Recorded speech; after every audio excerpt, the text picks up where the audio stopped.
tanto ao vivo para quem está conectado conosco, quanto para todo mundo que nos assiste agora em gravação. Você está no último encontro do ano do Comitê ESG e Sustentabilidade da Câmara de Comércio Italiana de São Paulo, Italcan. Sejam todos muito bem-vindos. A gente tem algumas regrinhas básicas aqui, né, para melhor conforto aqui de todos os participantes. A gente vai estar conversando com vocês. Todos aqueles que quiserem participar, fiquem muito à vontade para utilizar o recurso de braço erguido. E aí a gente, através da moderação, vai ficar atento e vai dar a palavra para que vocês possam participar aqui. Quem nos acompanha no encontro gravado, no final a gente deixa os contatos para que vocês, caso tenham qualquer dúvida, a gente possa direcionar e respondê-los posteriormente, tá? Então, fiquem à vontade, mais uma vez, todo mundo, seja muito bem-vindo. Para abrir oficialmente aqui o nosso encontro, a gente ia apresentar também, né, os resultados dos trabalhos realizados por esse comitê em 2024. A gente já chama para cá a presidente do nosso comitê e também diretora de sustentabilidade da Enel Brasil, Márcia Massotti. Bom dia, Márcia, bem-vinda. Bom dia, Roberto. Bom dia a todos e todas que estão conectados aqui com a gente. É um prazer estar aqui, né, nesse encerramento, nesse fechamento de ano, um ano de resultados muito positivos, e que foi fruto, sim, de muito planejamento, né? Eu acho que quando a gente chega no final do ano, é sempre muito importante a gente fazer essa retrospectiva e, claro, ter lições aprendidas, né? Eu acho que uma lição importante que a gente teve esse ano aqui com o Comitê ESG e Sustentabilidade da Italcan é que o planejamento ele é fundamental para a execução das atividades, né? E para o sucesso do que a gente, de fato, espera de um comitê como o de ESG e sustentabilidade, né? Porque tudo o que aconteceu aqui foi planejado. É claro que os resultados superaram as nossas expectativas, isso é muito bacana. E eu queria dividir um pouquinho com vocês aqui o resumo do que a gente fez aí em 2024, né? Bom, começando pelo programa de webinários que a gente teve, né? A gente iniciou aí, essa iniciativa foi de muito sucesso ao longo do ano. Nós realizamos 7 webinários que envolveram aproximadamente 1.500 pessoas, né, participando desses webinários. Escolhemos temas, abordamos temas, né, que refletiram um pouco a atenção às tendências mais relevantes da agenda. Esses temas eles foram escolhidos em conjunto pelo comitê e algumas dessas temáticas que eu posso colocar aqui para vocês foram de saúde mental, autoconhecimento e carreira, inovações ESG no Brasil e interface com a União Europeia, temas de cultura organizacional e alimentação saudável, a estratégia de ESG, as vantagens competitivas que a gente tem aqui entre Brasil, Europa e os mercados globais, e finalizamos o ano com um tema de diversidade e inclusão nas organizações, né? Esses encontros, eles proporcionaram esse ambiente de muito aprendizado, troca de práticas, sempre muito participativo, e também promoveram debates enriquecedores com alguns especialistas super renomados nas questões que a gente abordou. Um segundo pilar importante da nossa atuação foi o programa de mentoring ESG que a gente teve, né? Nós tivemos 2 ciclos em 2024. No primeiro, a gente contou com 4 duplas, e no segundo ciclo, a gente teve um crescimento significativo com 10 duplas. Então, tivemos 28 participantes, se a gente contabilizar aí mentores e mentorados, né? Essa iniciativa ela foi essencial para fortalecer uma rede de líderes que são comprometidos com o tema da sustentabilidade. Ela trouxe aprendizado aí, levou informações relevantes de especialistas de sustentabilidade para muitas vezes CEOs de empresas. Então a gente conseguiu impulsionar o tema, levar temas, né, muito relevantes para dentro das organizações. Um terceiro pilar que para a gente é muito importante, fundamental, são os programas de artigos e textos ESG. E só no ano de 2024 nós publicamos 15 artigos ao longo do ano, né? Abordamos temas relevantes, pautas ESG. E esses conteúdos ampliaram a nossa visibilidade, reforçaram o papel da Italcan como referência no debate na disseminação de práticas sustentáveis na nossa comunidade empresarial.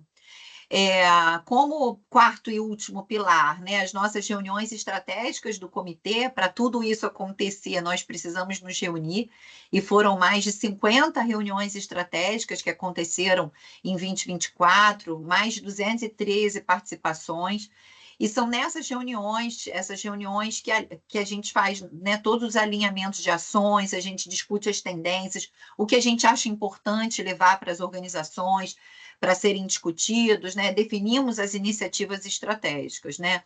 Então, esse esforço aqui conjunto garantiu a execução, né, de todas as atividades e firmou esse compromisso da Italcan. E aí eu aproveito esse momento para agradecer muito, né, a toda a equipe, né, responsável pela execução, tanto da estratégia e das ações. Não vou nomear um a um, porque são muitos envolvidos, mas quero agradecer muito ao Comitê ESG de Sustentabilidade, aos membros integrantes, mas também a toda a equipe que está por trás dos bastidores. Aproveito esse momento para agradecer todo o empenho, a dedicação, né? Eu acho que tem uma paixão envolvida aí, a gente consegue perceber, é um trabalho voluntário de todos eles que estão de fora, né? Aí colocando aí energia, colocando a paixão pelo propósito mesmo, pelo tema, nessas ações do dia a dia. Então, coloco aqui esse meu agradecimento especial a todos que estão envolvidos aí nessas atividades. E é isso, pessoal. Queria concluir aqui falando que esses resultados apresentados, eles refletem um ano de trabalho intenso, né, de colaboração, de comprometimento com a sustentabilidade por parte da Italcan e por parte das empresas. Essas iniciativas, elas consolidam esse papel que a gente entende que é um papel muito relevante da Italcan como agente transformador na promoção de práticas responsáveis, na promoção do engajamento da comunidade empresarial. É claro que a gente sempre acha que a gente pode fazer mais, então Alfredo vai entrar aí em algum momento, né, falando um pouco de algumas reformulações que a gente tem para o próximo ano, que a gente entende que são reformulações importantes para estimular a participação de todas as empresas, né, que participam aí de uma forma mais assertiva, que traga valor. A gente sabe que o tempo é escasso, mas quando a gente participa, a gente vê o quão valioso é essa participação, tanto pessoalmente, né, quanto para as empresas. Aproveito também para agradecer o nosso convidado especial, né, desse encerramento, o Rogério Bragheroli, que vai estar aqui hoje com a gente compartilhando a experiência, o conhecimento numa palestra que vai ser super inspiradora, com certeza, no nosso mais valioso ativo em qualquer organização, que são as pessoas, né? A gente entende que com as pessoas a gente consegue mudar organizações, a gente consegue transformar culturas organizacionais, e a gente entende que o tema de ESG e sustentabilidade, de fato, é algo que precisa ser trabalhado ano a ano para que a gente tenha cada vez mais especialistas, né, de ESG e sustentabilidade em todas as áreas da empresa, para que em algum momento a área de sustentabilidade ela esteja transversal em toda a organização e que a área de sustentabilidade seja apenas mais uma área que promova a estratégia, né? Então, Rogério, seja bem-vindo aí. Estamos contando aí com todo o seu conhecimento para que a gente encerre esse ciclo e fortaleça ainda mais nosso compromisso com o capital humano para o ano de 2025. Muito obrigada a todos, que seja uma hora aí de muito conhecimento e aprendizado para todos nós. Obrigada, Roberto. Obrigado, Márcia. E dando continuidade aqui às atividades do nosso evento de encerramento do Comitê ISD e Sustentabilidade, é com muita satisfação que a gente já convida para cá, para uma fala super especial, né, o senhor Alfredo Preto, vice-diretor-geral da Câmara de Comércio Italiana de São Paulo. Alfredo vai estar aqui com a gente, né, para poder nos atualizar um pouco sobre o planejamento estratégico para 2025, como a Márcia comentou, incluindo aí uma importante novidade, né, uma nova composição e divisão dos associados por clusters, né, que promete aí fortalecer ainda mais a atuação da Câmara em suas iniciativas. Então, Alfredo, a palavra é sua. Por Bom, favor, fique à vontade. Bom dia, bem-vindo. bom dia, Roberto. Obrigado. Bom dia, Márcia. Bom dia a todo mundo. Muito obrigado. Prazer estar aqui. E, bom, na verdade, assim, a gente decidiu, final do ano, na última reunião de presidente da presidência, de mudar de mudar um pouco a estrutura dos comitês, né? Hoje a gente tem o comitê SG, temos o comitê de Digital Transition e Coinfra. Como a Câmara tem mais ou menos 430 empresas italianas dentro, e a ideia é que continue a aumentar o ingresso de empresas, eu mesmo estou indo visitar muitas indústrias e empresas italianas aqui, a ideia era de reestruturar um pouco a atividade da Câmara e criar os clusters industriais, então fechar os comitês e criar os clusters comerciais com umas regras de engajamento no começo um pouquinho diferentes, né? Você tem como mostrar a página já dos clusters? Você quer que eu compartilhe a minha tela, Roberto? Você pode ficar à vontade, pode compartilhar, tá? Eu vou só, então, compartilhar, que eu já estou na página Perfeito. Schermatofinanza. Esse daqui, né? Eu acho que eu não tenho o poder de compartilhar. Não tenho autorização. Eu abro aqui rapidinho, então. Não Obrigado. tem problema. Só um segundo.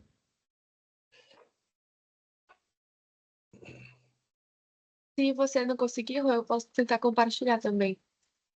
Eu só não tenho autorização, mas Ué, Uhum.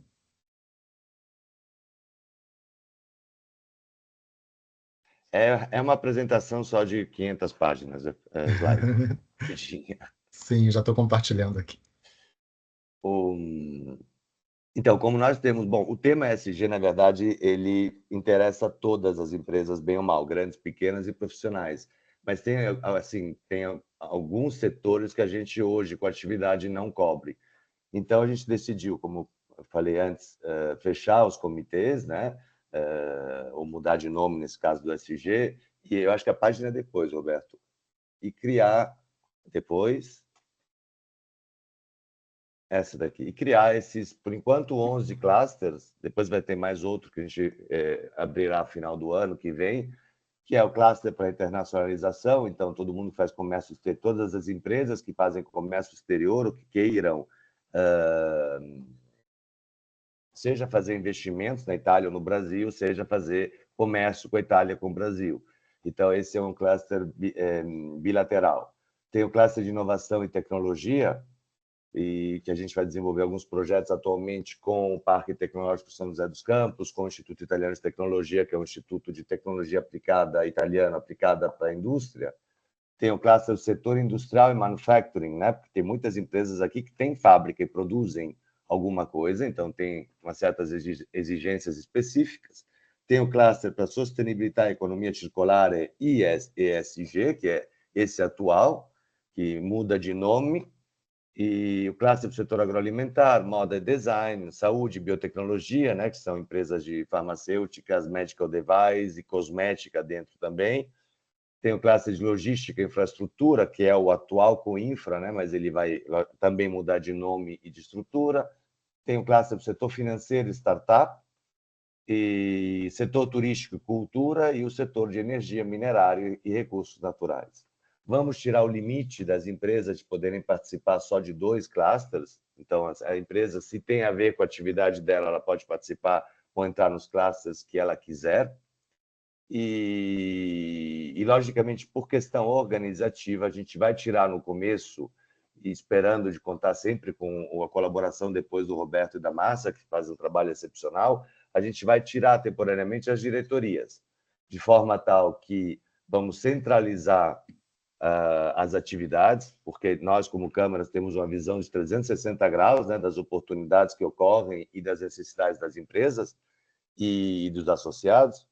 E então, no começo, vai ser assim uma classificação de empresas automáticas em base à atividade. Depois, lógico, tem um fórum, cada cluster vai ter um fórum de ingresso, onde a empresa pode colocar, a empresa, o associado, podem colocar o que eles esperam ou propostas de atividades no fórum, de forma que a gente venha a conhecer, e fazer reuniões com todos os comitados e fazer eventos para o externo da Câmara, não só mais para o comitê, mas eventos como a gente já vem fazendo nesses meses, né, com vocês também, eventos que sejam abertos ao público. Então, mais ou menos, a estrutura vai ser essa, vai ser uma fase de transição e vai ter uma forma automática, mais ou menos, ou um pouquinho mais automatizada para a gente poder conhecer as necessidades e as propostas das empresas diretamente em relação às atividades dos clusters, e eu acredito que isso vai durar pelo menos o primeiro trimestre do 2025. Então é isso, assim, não muda muito, muda o nome, muda um pouco a estrutura, mas a ideia é voltar a fazer as mesmas atividades, ter o mesmo entusiasmo, ter a excelente administração do Roberto e da Márcia, contando com o suporte deles, mas também para outros ramos, né? Que pode ser o setor, no caso da Enel, de energia, minerário e recursos, do setor também de tecnologia e inovação, e de todos vocês também, colocando vocês também em clusters diferentes. Lógico que, por questão nossa, administração, não dá para fazer reuniões de diretoria para todos os clusters. Então, no começo, como eu disse antes, vamos centralizar um pouco as atividades na Câmara, e pelo menos pelo primeiro período, para a gente poder coordenar essa transição e propor atividades para vocês. Isso acho que é tudo.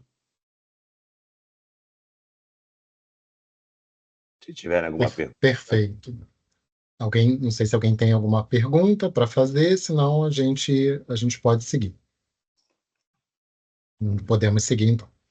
Bom, é com grande satisfação, então, que a gente encerra as nossas atividades de 2024, né, do Comitê ISD Sustentabilidade, recebendo mais uma vez, então, vocês devem lembrar, Rogério Bragueroli, muito gentilmente esteve conosco no encerramento das atividades desse comitê em 2023, e a gente tem a alegria dele ter aceito o nosso convite para estar aqui novamente conosco, né? Rogério é referência em capital humano, né, e partner de uma das principais consultorias de Employee Experience no Brasil.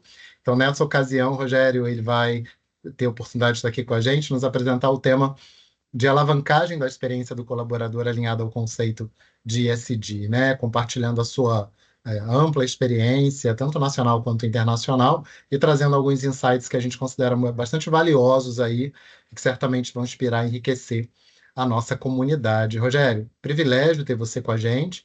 Mais uma reunião de encerramento. Seja muito bem-vindo e obrigado de novo por ter aceito o nosso convite. Muito obrigado, o privilégio é todo meu. Eu fico feliz em participar desse comitê, participar do grupo da Câmara Italiana. Para mim é uma grande honra, eu como italiano também. Então, para mim é uma grande honra participar desse trabalho com vocês. Muito obrigado pelas palavras e vocês podem sempre contar com a minha ajuda. Quando eu fui convidado, eu gostaria de falar de duas coisas extremamente importantes que existem hoje, que uma é o ESG, que é o objetivo do Futuro Cluster, o objetivo do trabalho que vocês vêm já desenvolvendo há alguns anos, e o Employee Experience, a experiência do colaborador. E durante esses anos de consultoria, chegamos à conclusão que eles são irmãos quase gêmeos. E eu queria discutir um pouco aonde a gente pode alinhar esses dois conceitos e aonde a gente pode até alavancar um conceito e o outro. Não existe importância de um conceito e do outro, mas existe uma complementariedade muito grande entre os dois conceitos, né? Eu acho que antes de eu falar qual é a maior sinergia, o maior objetivo desse conceito, eu gostaria de falar o seguinte: ambos os conceitos estão ligados à experiência. E experiência é o assunto do momento, né? A gente não vai num restaurante só para comer, nós vamos num restaurante para aproveitar uma experiência. A gente não vai viajar para conhecer o Vaticano, a gente vai para conhecer a experiência religiosa do Vaticano. A gente Não, às vezes não fazemos uma compra simplesmente pela compra, nós queremos experimentar toda a experiência, desde a hora que eu crio esta ideia, o que eu vou comprar, até a hora que eu recebo e fico satisfeito com o produto. Então, o conceito de experiência hoje é um conceito de extrema importância, tanto para a jornada do colaborador, quanto para o ESG. O ESG também é uma experiência que visa o futuro da nossa humanidade, né? A gente precisa estar com, eu acho que estamos nós aqui neste mundinho, estamos muito conscientes da importância, mas eu acho que o nosso grande objetivo é a gente mostrar essa importância para a comunidade, para as outras pessoas. Então, é de fundamental importância essa relação jornada do colaborador, experiência do colaborador com ESG. E aí eu queria lançar uma pergunta: o que este conceito basicamente tem de importante e comum entre os dois? O que as empresas podem aproveitar dessas duas uniões? O quê? O que vocês acham? Essa é uma pergunta, se alguém quiser participar, eu gostaria. O que vocês acham? Eu acho que o que a gente pode tirar desse resultado da união da jornada do colaborador e do ESG? Eu acho que se carrega muito aí um exemplo de prática, né? Assim, a partir do momento que ele percebe que determinados assuntos são importantes e ele aplica isso na sua vida, sua família, com a sua comunidade, ele consegue associar a relevância do tema em todas as esferas. Não sei se é nesse caminho. Eu acho que sim, Roberto, e você tem toda a razão. Esta passa por uma experiência e passa por valores, né? A gente vai falar um pouquinho disso mais para frente. Uma boa jornada do colaborador tem que estar alinhado a bons valores de ESG. Senão não faz sentido. A gente vai discutir um pouquinho disso. Mas eu gostaria que você colocasse o outro slide para a gente conversar sobre isso. Ó. O principal ponto, a principal relação é criação de valor. E a gente precisa, primeiro, entender e acreditar nessa criação de valor. Ela parece um pouco óbvia, mas, gente, no final do dia, é muito estranho, porque as organizações falam da importância, dizendo que o maior ativo da organização são as pessoas, dizendo que o meio ambiente é de fundamental importância para, claro, para a sustentabilidade do mundo, os conceitos de governança para o resultado das organizações, para a confiabilidade, mas no final essas duas coisas às vezes ficam de lado. Elas não participam diretamente da estratégia. E, a meu ver, elas têm que ser parte dessa estratégia. Ela precisa... não pode ficar só no discurso. A coisa precisa ser verdadeira. A minha última reunião com vocês, eu não sei se vocês lembram, eu falei assim, ó, como é que a gente faz o ESG virar um adulto? Fazer parte das organizações? E a mesma coisa com a experiência do colaborador. São duas coisas tão importantes que, às vezes, e infelizmente, na maioria dos casos, são renegadas no conceito estratégico. Todo mundo, e não vai ter nenhum CEO que não vai dizer que o colaborador é importante, que o meio ambiente, que as práticas de governança não são importantes.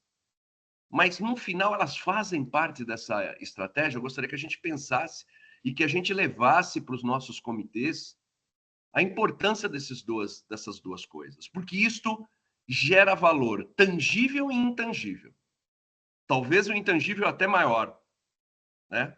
Mas é muito importante a gente entender essa geração de valor. E aí, como eu falo na prática, e quando eu falo que eu tenho hoje uma consultoria que se chama Fazedoria, não adianta eu ter uma consultoria e ter bonitos PowerPoints, no entanto que eu não preparei nenhum PowerPoint, eu tenho um PowerPoint apenas para auxiliar a nossa conversa.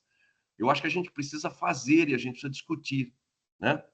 Como é que a gente constrói esse valor? Então, Roberto, por gentileza, próxima. Né? Como é que a gente constrói valor através do alinhamento dessas duas coisas? O primeiro ponto Uma relação ganha-ganha é o primeiro ponto. Uma relação ganha-ganha entre empregado, empregador e, mais que isso, entre todos os stakeholders dessa cadeia. Se eu não tiver uma relação de confiança, uma relação de ganha-ganha entre o empregado e o empregador, eu não consigo fazer nada. Não tem jeito. A gente tem que sair do sonho e a gente tem que ir para a realidade. Aí eu vou dar um exemplo para vocês, um exemplo da experiência do colaborador. Evidentemente, todo mundo gostaria de não trabalhar na sexta-feira. Não estou nem falando em fazer home office, não trabalhar. Todo mundo gostaria de fazer parte do melhor plano médico, extensivo para a família. Todo mundo gostaria de ter os mais altos salários no mercado. É claro que isso ia melhorar muito a jornada do colaborador. Mas isso tudo é viável? Nós sabemos que todas as organizações têm uma limitação de recursos. E o que precisa ser feito é trabalhar esse ganha-ganha onde eu posso usar esses recursos de maneira otimizada.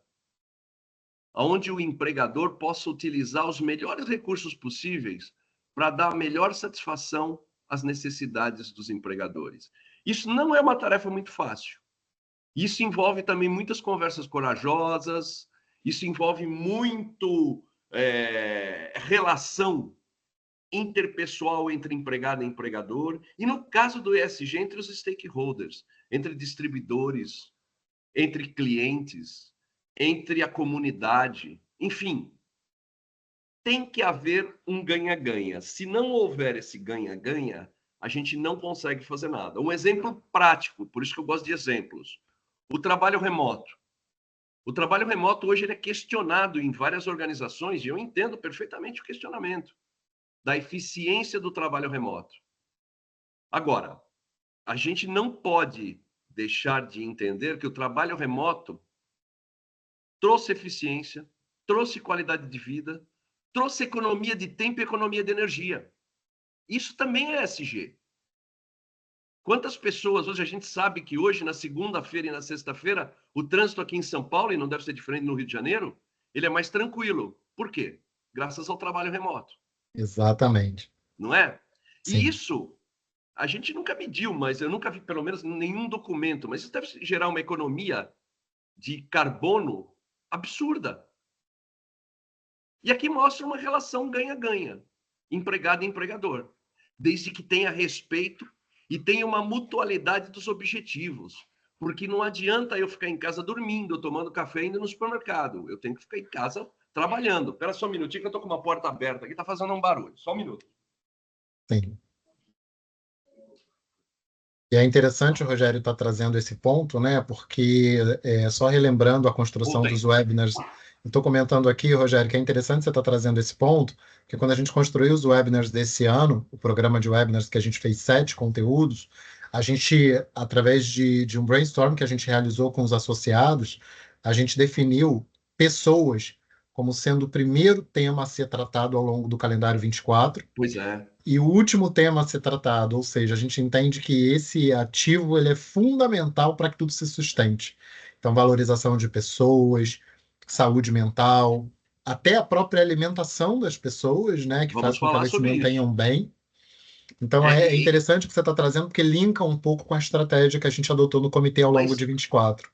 O ESG e a jornada do colaborador, eles têm que andar juntos, e eu vou mostrar para vocês. Mas olha, esse primeiro item que eu levei, do ganha-ganha, e esse exemplo que eu estou falando, uma das coisas importantes nesse ganha-ganha é o walk the talk, né? Que o americano fala. Existe essa. Em português não existe, em italiano também não consigo ver a expressão do walk the talk.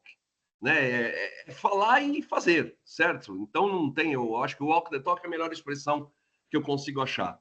Porque tem muita gente que fala e não faz, não é? Eu vou dar um exemplo: inclusão e diversidade. É uma história que faz parte do ESG e que faz parte do Employee Experience. Nós chegamos na consultoria uma vez, eu tive uma situação muito engraçada, onde a gente estava terminando uma consultoria de Employee Experience numa empresa agrícola com 9 diretores, e eles falaram, não, uma das coisas que a gente promove aqui é diversidade, equidade, a gente trabalha muito isso. Eu estava em Goiânia e aí olhamos na mesa 9 homens brancos. Cadê a diversidade e a equidade? Isso é walk the talk? Quando na diretoria você tem 9 homens brancos, isso está mostrando que não existe equidade e diversidade. Ah, mas foi coincidência. Não, isso não é coincidência. Isso tá faltando trabalhar em cima disso. Tá faltando fazer a diferença em cima disso. Então, são alguns exemplos do ganha-ganha que precisa ser de verdade, porque senão é o ganha-perde. Senão você não tem credibilidade para poder impulsionar as coisas. Precisa ter uma coerência e uma verdade nisso aí, para as pessoas acreditarem e se engajarem. Esse é o primeiro ponto. O segundo ponto, tão importante quanto, reputação e marca. A gente hoje, e principalmente os nossos filhos, a moçada, ela começa a ver o ESG e a jornada do colaborador como um diferencial na decisão de compra. Todo mundo sabe disso, principalmente a meninada. E a gente sabe que isso, esse negócio de reputação e marca, principalmente, e agora eu vou mais para um exemplo do ESG, cadeia de suprimento. Acho que todo mundo lembra o ano passado, quando no Rio Grande do Sul a imprensa acabou pegando uma série de trabalhos escravos da colheita de uva de um provedor de terceirizado no Rio Grande do Sul, que eu duvido que alguém lembre o nome desse provedor, mas todo mundo vai lembrar o nome da Salton, que nem sabia o nome do provedor. O que aconteceu? Um problema de jornada do colaborador, porque, putz, trabalho escravo não faz nem sentido. Um problema de ESG, que faz parte das ODSs, e que acabou danificando a reputação de uma empresa indiretamente. Por quê? Porque era a empresa que tinha mais nome. Então, a gente precisa tomar muito cuidado com esse tipo de coisa. Porque hoje, a reputação e a marca fazem parte disso. Eu vou dar um outro exemplo que depois eu vou voltar a falar nos próximos itens. O exemplo da governança nas lojas americanas. A gente sabe, eu tenho colegas que hoje fazem parte do grupo, que tem uma dificuldade incrível de contratar profissionais, principalmente fora dos blue labels, né, os white labels, os profissionais mais gabaritados, para dentro das lojas americanas. Por quê? Porque o cara está ressabiado. O candidato fala, puxa, eu não quero trabalhar nas lojas americanas. E vai demorar muito tempo para mudar essa cabeça dessa turma. Por quê? Por um problema de governança. Por um problema de reputação e marca. Então, ambos, jornada do colaborador e ESG, são de fundamental importância. E aqui, não dá para a gente medir, né, o valor tangível, mas o valor intangível é absurdo.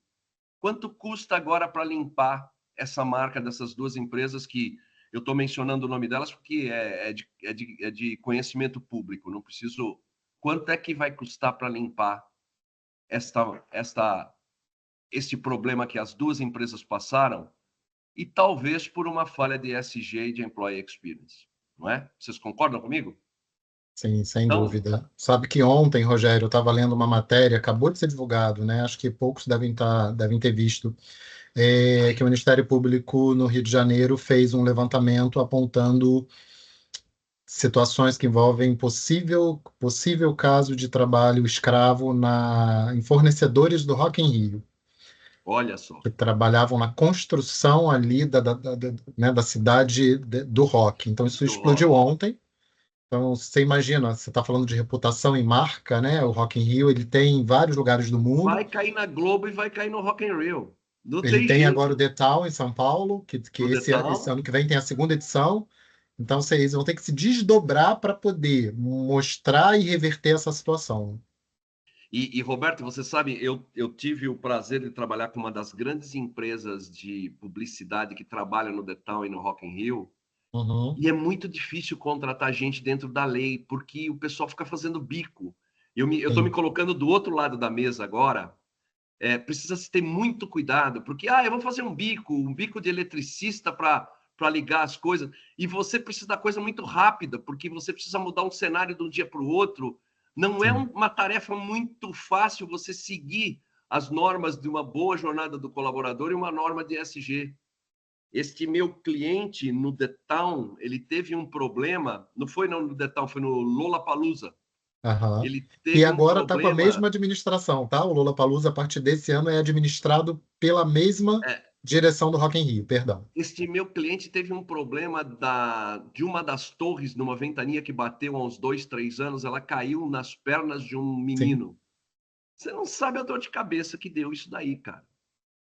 E é muito complicado nesse tipo de trabalho, porque eles precisam ter consciência, essa empresa hoje trabalha ESG, é muito bacana, o dono falou, eu quero trabalhar ESG, mas é muito difícil, e a gente vai falar, e nessa parte de reputação e marca, foi bom que você deu esse exemplo, mitigação de risco. Como é que a gente Exato. mitiga risco dependendo da organização? A gente pega um dos nossos parceiros, né, que a Márcia é representante, a Enel, imagina como é difícil mitigar risco você trabalhando com eletricidade em cima de postes. Eu imagino o trabalho e a responsabilidade. Acontecem acidentes? Provavelmente sim. Sim. Provavelmente sim. Mas poderia acontecer muito mais, né? Porque isso aí está na dependência do tempo, está na dependência de uma série de coisas. É diferente de uma empresa que está dentro de um escritório, por exemplo. Então, a gente precisa, às vezes, e também faz parte do ganha-ganha, onde a gente vai colocar recurso, onde a gente vai colocar maior atenção para a gente mitigar risco em relação ao nosso core business. Isso é uma coisa muito importante para a gente pensar também, tá? Ou então, se você pegar e eu vejo que tem os parceiros da indústria farmacêutica, imagina se você tiver uma contaminação dentro de um remédio. O problema que isso pode causar pode acabar com uma marca, entendeu? Sim. É muito difícil. Então, cada área tem que ter o seu devido cuidado para a gente evitar esse tipo de coisa. Mas, voltando, reputação e marca, mitigação de risco, é muito importante nesses dois casos, estão totalmente alinhados. O próximo item, Roberto, é bem o que a gente fala e o que a gente fala na jornada do colaborador, que é a potencialização do capital humano. E isso daí, na verdade, é dinheiro na veia. E que, infelizmente, isso cai direto no EBITDA. Infelizmente, muita empresa ainda não percebeu como tirar dinheiro disso. De tirar o custo dos recursos humanos, transformar esse custo em valor. Está mais do que provado que gente eficiente, gente engajada, gente comprometida, ela rende mais. Às vezes é melhor você ter uma pessoa eficiente do que ter 3 pessoas detratores e esperando a morte chegar na organização. Me desculpe até a expressão. É muito melhor.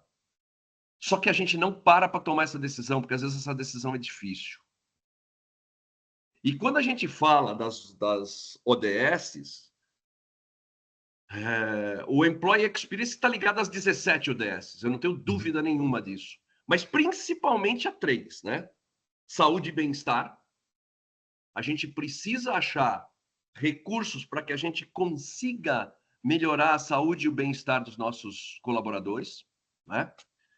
O outro é igualdade de gênero, é uma coisa que é uma briga sem fim. Eu acho que o Brasil vem fazendo alguns progressos, não na velocidade que eu gostaria, mas eu vejo que alguns progressos estão acontecendo no social, nas empresas um pouco menos, mas eu vejo que as pessoas estão começando, a mulher começa a ter o papel que ela precisa ter dentro da sociedade e dentro das organizações, mas eu acho que ainda tem uma lição de casa muito grande para ser feita. A gente não pode esquecer disso. E, por fim, né, o trabalho decente e o desenvolvimento econômico. Trabalho decente é boa jornada do colaborador.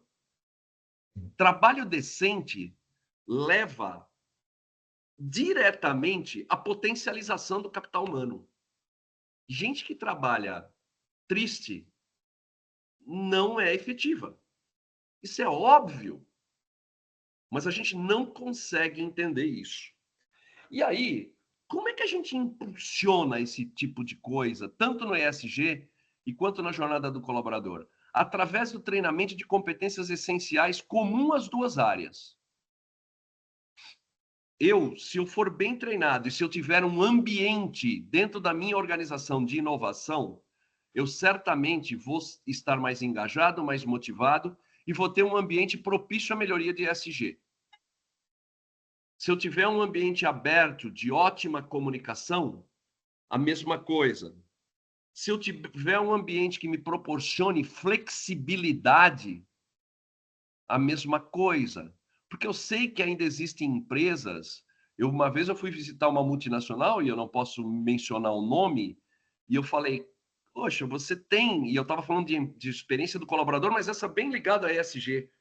Você tem problemas de gênero dentro da tua... Você tem problemas de diversidade dentro da organização.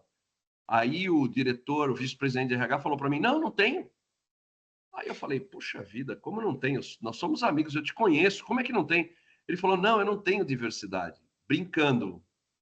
Então isso significa que é claro que ele ainda não tem problema, porque nem diversidade ele tem. Então, é claro, esse problema ainda não existe, né? Nem se mensura, né? Nem se mensura, nem se preocupa com esse problema. Então, todo este tipo de trabalho alinhado a ESG e Employee Experience, ele precisa ser feito. E treinamento de inovação, flexibilidade, empatia, capacidade de mudança, tudo isso vai levar a projetos que podem impulsionar tanto a jornada do colaborador quanto o ESG, e isto certamente vira dinheiro. Isto certamente, nós estamos fazendo um trabalho com uma empresa de blue collars, que eu não posso mencionar o nome, mas essa é uma empresa de varejo de moda. E eles trocam, esse pessoal que fica na frente das lojas, né? Eles trocam com os seus concorrentes uma média de 2.000 funcionários por ano. Uhum. Por quê? Porque o menino que está, a moça que está lá vendendo lá o produto, ganha R$ 1.400 por mês, e aí a concorrente oferece 1.450, ela muda. Isso se passa isso se muda 2.000 pessoas por ano. Você imagina se eu conseguir, através de um bom trabalho de employee experience, conseguir reduzir em 50% isso. Eu não estou falando só de 1.000 pessoas a menos no recrutamento e seleção. Eu estou falando de 1.000 pessoas treinadas, 1.000 pessoas que já conhecem a cultura da organização, 1.000 pessoas que a organização já investiu e está perdendo ela por R$ 50. Isto é resultado de dinheiro. Isto é resultado no EBIT direto. E que as empresas precisam colocar no planejamento. Como é que eu trabalho retenção e atração dos melhores funcionários? E que, infelizmente, não faz parte da estratégia de grandes empresas. Eu sou hoje conselheiro de algumas empresas e eu sei que isso, às vezes, não é falado. Se fala muito de venda de canais de distribuição, de tecnologia, de inteligência artificial, e não que isso não seja importante, mas a gente esquece a sustentabilidade como um todo, não estou só falando do ESG, e as pessoas. Vocês, diretores, vice-presidentes, sabem disso. E era isso que eu gostaria. Vamos pensar em pessoas. E uma coisa que eu sugiro é que vocês, nos clusters, montem um cluster de pessoa. Para a gente falar de gente, para a gente falar de potencialização de capital humano. Quanta gente, e eu conheço, minha família italiana, quer trabalhar na Itália, e de repente a Câmara Italiana podia ser eu não sei, eu nunca trabalhei nisso, nunca pensei, está me vendo isso na cabeça, mas ela pode ser um grande mediador para poder ajudar esses estudantes a fazer esse intercâmbio Brasil-Itália, Itália-Brasil. Já deve ter alguma coisa, eu sou ignorante nesse assunto, vocês já devem ter pensado e trabalhado, evidente, em alguma coisa desse tipo, mas de repente pode ser uma opção para as empresas criarem uma abertura e criarem um fortalecimento de marca até baseado nessa cultura dos italianos e dos brasileiros, nessa boa relação entre Itália e Brasil. Por que não? Podemos pensar nisso. Estou à disposição para poder colaborar com isso, que isso seria muito interessante, inclusive para os meus filhos. Entendeu? A gente precisa pensar um pouco nisso. Pensar, não é fora da caixa, é dentro desta caixa, nesse caso. Sim. dentro da caixa do ESG e dentro da caixa de pessoas. E estou à disposição para discutir com vocês. Seria um grande prazer eu discutir esses fóruns de pessoas com vocês e como é que a gente poderia alavancar isso. Já estou à disposição de imediato, já estou me colocando como palpiteiro de plantão nessa história, né? O próximo, por gentileza. Proposta e cultura. Eu tenho um livro onde eu digo, e eu brinco, eu uso sempre o meu padrinho, que foi também um descendente de italiano, que trabalhou na indústria metalúrgica no ABC, aquele descendente de italiano típico, né? E que, durante os últimos 2 anos, para sua aposentadoria, ele conseguiu um calendário que tinha 2 anos, ele chegava em casa e cortava um dia a menos. Ele odiava trabalhar na indústria metalúrgica e estava contando os dias, ele já é falecido, para se aposentar. E aí eu fico imaginando que tortura, que desgaste você trabalhar e ter que contar os dias ou contar as horas para poder tomar o trem ou para poder ir embora. Ou quando ouve o balezinho do Fantástico, tem uma palpitação que a segunda-feira está chegando e que você tem que começar a trabalhar. Isso, para mim, tem que fazer parte do passado. Eu, como vice-presidente de grandes empresas, eu falei várias vezes, quando as pessoas reclamavam, eu não quero trabalhar aqui, eu falei, vai embora. Eu não estou te falando como vice-presidente de RH, estou te falando como amigo. Isso gera câncer, gera ataque cardíaco, gera AVC. Não faça isso, trabalhe por prazer. Nós perdemos, e eu, graças a vocês, tive muito contato com o Domênico De Masi, que falava em ócio criativo. Infelizmente, perdemos o Domênico o ano passado. E a gente fez alguns trabalhos, inclusive na Câmara Italiana, com o Domênico De Masi, e que falava de ócio criativo e falava do bem-estar trabalhando.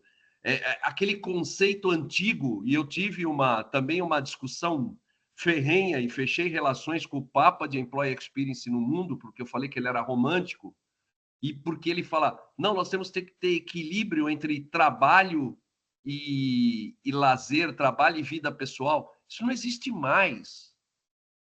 Não existe mais esse equilíbrio. A gente tem que ter uma relação, porque eu estou aqui, eu estou me divertindo, eu tenho o prazer de conversar com vocês, eu não estou esperando dar 11 horas, 11h10 para eu desligar o computador e ficar livre de vocês. Não, nós estamos trocando ideias, nós estamos aprendendo. E isto, para mim, não tem preço. E isso tem que fazer parte do ESG, do Employee Experience. A proposta é, por que eu trabalho? Eu trabalho por um propósito. Eu trabalho num ambiente que é legal. Eu trabalho porque eu quero ganhar dinheiro. Eu trabalho porque eu quero aprender. Não trabalho como o meu padrinho, que infelizmente esperava às 6 da tarde para poder tomar o trem e voltar para casa, com a marmita debaixo do braço. Isso faz parte do passado, gente. E a gente precisa incutir isso nas organizações e tirar isso da cabeça dos trabalhadores, porque isso gera ineficiência. Não dá para uma pessoa não engajada, não comprometida, ser eficiente. Isso não existe. A gente sabe disso. Então, proposta e cultura. Precisa, tanto a experiência do colaborador quanto o ESG, ele está introjetado dentro da nossa cultura. Precisa fazer parte do nosso DNA, entrar dentro do nosso sangue. Porque senão não tem aquele walk the talk que eu falei. Vira um blá, blá, blá, uma conversa bonita. Olha, nós falamos de ESG, às vezes me irrita ver na televisão alguns comerciais da abelhinha lambendo a florzinha, e eu sou uma empresa ESG, e a gente sabe dos problemas de poluição que as empresas fazem que não estão fechando os olhos para isso. Então a gente precisa entender isso. E o colaborador, ele sabe disso. E você, com gente que trabalha com ESG, com respeito, eu tenho certeza que o colaborador ele vai pensar 2 vezes em sair de uma empresa que respeita o ESG e ir para uma empresa que não respeita o ESG. Principalmente o colaborador mais novo. Eu tenho certeza que o candidato vai escolher a empresa A que trabalhe ESG e não vai escolher a empresa B que não trabalhe ESG. Por isso que eu digo que essas 2 coisas andam juntas. E era isso que eu queria mostrar para vocês. A gente está remando para o mesmo barco. O que a gente precisa é pôr mais gente no barco e pôr mais velocidade nesse barco. Rogério, quando você traz essa análise para a gente, uma palavra que você trouxe me faz refletir muito fortemente sobre a responsabilidade tanto das áreas de recursos humanos quanto das lideranças, que é Perfeito. o propósito, né? Então, se você tem um propósito para trabalhar, seja qual atividade você realiza, você está fazendo, ainda que seja uma atividade extremamente administrativa, está fazendo aquela atividade, muitas vezes a pessoa faz sem nem saber para que serve.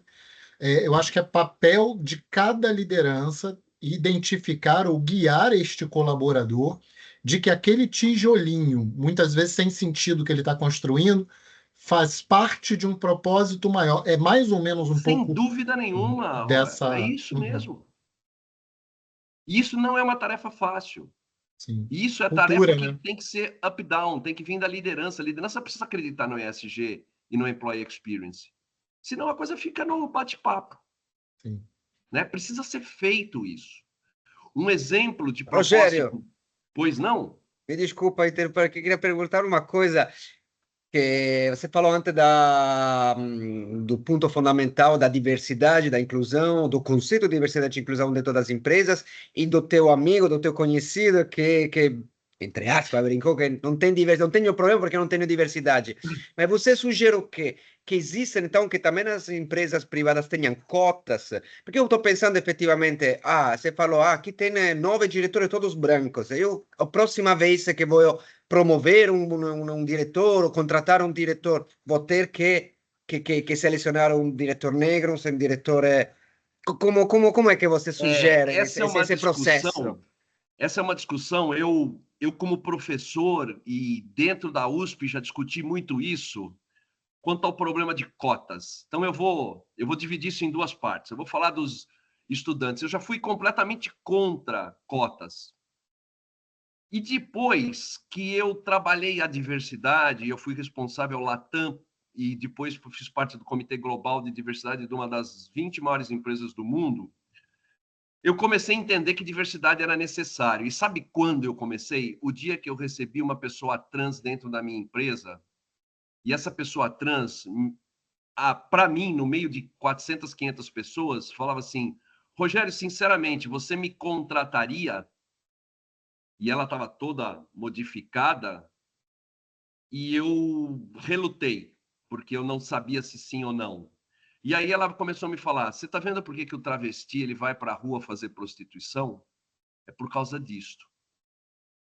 E se a gente trabalha o negro, principalmente no Brasil, eu estava uma vez numa reunião global, numa reunião francesa, e eu falei, e esta empresa brigava muito por equidade de gênero, e eu falei que a gente no Brasil trabalha equidade de gênero, mas a gente primeiro precisa no Brasil trabalhar raça, porque raça, nós somos mais de 50% de negros no Brasil, negros e pardos. E aí, todos eles que estavam na reunião falaram, como no Brasil, 50% negros e pardos? Mas eu vou para o Brasil e só vejo branco. A única pessoa que ele vê é o porteiro do Hotel 5 Estrelas, o motorista que ele vai buscar, provavelmente, às vezes, o garçom do restaurante na Faria Lima que ele vai. Por quê? Porque os negros estão exclusos no Brasil, os negros estão marginalizados no Brasil. Então, eu acho que depende da cultura, mas principalmente no Brasil, a gente tem uma dívida com essa gente e a gente precisa resolver esse problema, e eu acho que a cota é uma solução. Quando eu falo numa empresa agrícola, e depois tive uma conversa séria com o presidente, é claro que a empresa agrícola tem mais homens, é um trabalho mais duro, é um trabalho de sol. Você lá em Goiânia é um trabalho mais patriarcal, onde o pai, o homem, ele tem uma preponderância. Mas se você não abrir um caso para você abrir uma pessoa com cabeça diferente, a gente nunca vai conseguir. Então, a minha resposta é assim, eu já fui contra cotas, mas hoje eu acho necessário. Meu exemplo, eu precisava achar um vice-presidente de finanças nessa empresa francesa. Eu posso dar o nome porque é um caso super positivo na Sodexo. E eu fui atrás desse diretor financeiro e não foi uma tarefa fácil essa diretora financeira. Eu achei, e foi verdade, homens mais bem preparados. Por quê? Porque eles estão no mercado, não é porque as mulheres são inferiores aos homens, é porque é uma questão histórica. Você tem mais homens trabalhando no mercado e mais homens em níveis de liderança. Então você tem maior quantidade de homens. Mas eu procurei e achei, e a gente conseguiu colocar. Mas eu te dei esse exemplo, por quê? Porque as próprias mulheres, por uma questão de cultura que a gente precisa mudar, eu passei por uma experiência absurda. Algumas gerentes me questionaram e falaram: você não vai botar uma mulher aqui, né? Porque é difícil trabalhar com mulher. Elas mesmo dando tiro no próprio pé. Isso não pode acontecer. Por quê? Porque também isso é cultural. A gente precisa apagar isso aí. A gente precisa trabalhar. Então, a gente pode discutir isso por muito tempo, mas sou a favor de cotas hoje por uma situação histórica do nosso país. Eu acho que a gente está devendo para os negros, a gente está devendo para as mulheres, a gente está devendo para o pessoal transgênero. A gente precisa fazer isso, porque o mundo mudou. Não adianta a gente pensar que o mundo era como era antes, porque não é mais. Então, a cota é uma ferramenta. É a melhor? Eu não sei, mas eu acho que é uma ferramenta. Então, minha opinião pessoal é que as cotas são necessárias, tá? Obrigado, eu concordo também. Bom, o último ponto que eu queria falar para vocês quanto à proposta e cultura. Uma coisa que é detalhe nas multinacionais, eu não sei se eu estou passando do horário, mas me desculpa, uma coisa que é detalhe, que parece detalhe às vezes e não é comitê de ética e um programa de ética. Isso faz parte da cultura das organizações. E ele precisa ser de verdade, né? Precisa ser avaliado, precisa ter uma justiça, precisa ter um grupo heterogêneo avaliando.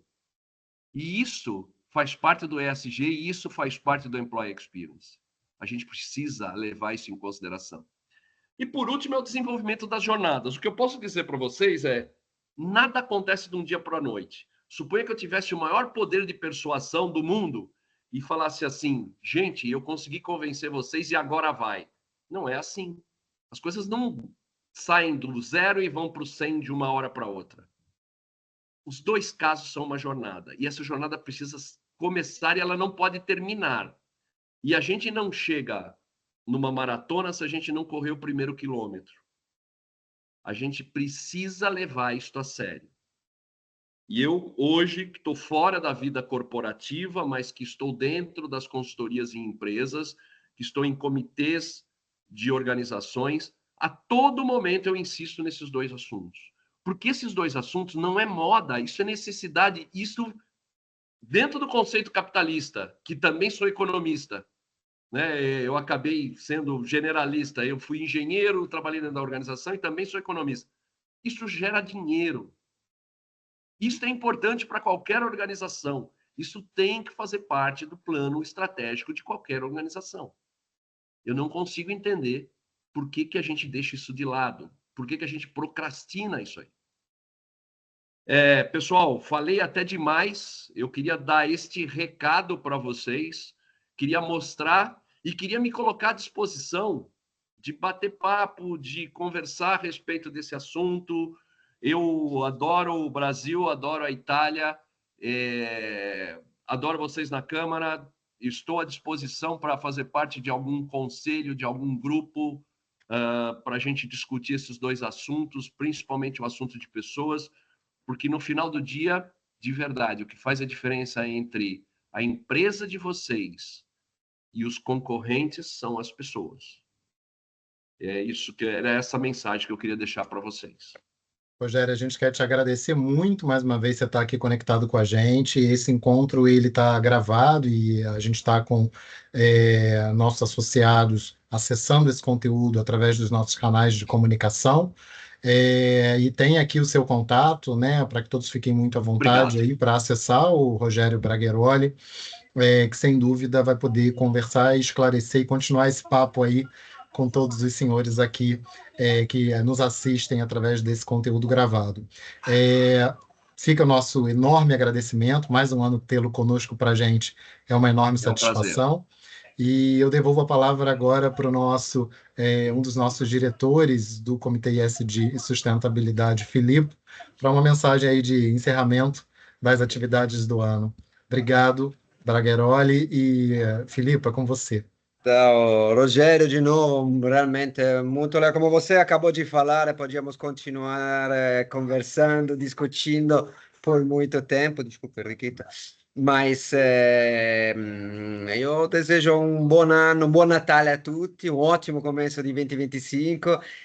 Que venham as novidades, que venham as boas novidades, mas com o mesmo entusiasmo, o mesmo foco que a gente colocou nesse último ano, sobretudo, pois o Comitê CG Sustentabilidade